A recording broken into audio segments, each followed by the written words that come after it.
नमस्कार. आजच्या व्हिडिओमध्ये आपण बनवणार आहोत कांद्याची पात, ते पण मुगाची डाळ टाकून. खूप छान आणि टेस्टी लागते. आजच्या आपण या रेसिपीला सुरुवात करूया. त्यासाठी मी इथे कांद्याची पातची जुडी घेतलेली आहे. आता आपण ते सर्व स्वच्छ अशी निवडून घेऊयात. जे समोरचे छोटे छोटे कांदे ती मी कट करून साईडला ठेवली आहे आणि त्यानंतर ही अशी सर्व कांद्याची पात स्वच्छ निवडून घेऊन स्वच्छ 2-3 पाण्याने धुवून काढले. त्यानंतर आता आपण याला एकदम बारीक बारीक कट करायचं आहेत. हे बघा, मी अशा प्रकारे सर्व पात एकत्र घेऊन बारीक बारीक कट केलेली आहेत. आपण जेवढी कांद्याची पात छान प्रकारे बारीक करू, ती शिजल्यानंतर भाजी रेडी झाल्यानंतर ती एकदम सुटसुटीत आणि मोकळी होते आणि खायलाही खूप छान टेस्टी लागते. त्यामुळे मी सर्व कांद्याची पात बारीक कट करून घेतलेली आहेत. 2 तासापूर्वी मी 1 कप मुगाची डाळ पाण्यामध्ये भिजत घातली होती.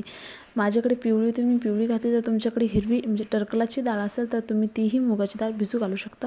तीही खूप छान टेस्टी आणि त्याने भाजी खूप छान खमंग लागते. आता मी सर्व एका साईडला ठेवून आता तुम्हाला सांगते आपल्याला कांद्याच्या पातमध्ये काय टाकायचं. मी 5-6 लसणाच्या पाकळ्या आणि छोटी छोटी जी कांदे होते कांद्याच्या पातीला आलेली, ती इथे स्वच्छ धुवून कट करून घेतलेली आहेत. आता इकडे आपण कढई गरम करायला ठेवूयात.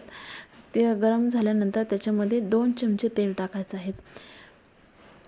तुम्ही जर कमी खात असाल तर कमी तेल वापरू शकता. मी ते 2 चमचे तेल टाकून घेतले आहेत. हे टाकल्यानंतर त्याच्यामध्ये अर्धा चम्मच जिरी छान प्रकारे तळू द्यायची आहेत. छान प्रकारे जिरी तडतडली की त्याच्यानंतर त्याच्यामध्ये बारीक चॉप केलेलं लसणाच्या 4-5 पाकळ्या टाकून घ्यायच्या.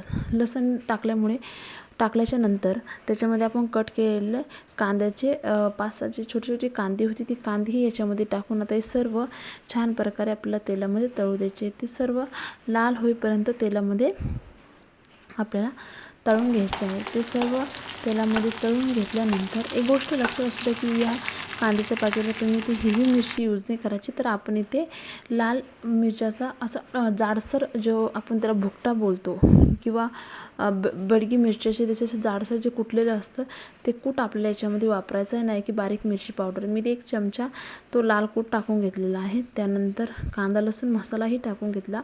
1 चम्मच, अर्धा चम्मच हळद आणि त्याच्यानंतर थोडीशी धनेपूड टाकायची आहे. धनेपूड टाकल्याने खूप छान आणि टेस्टी भाजी लागते.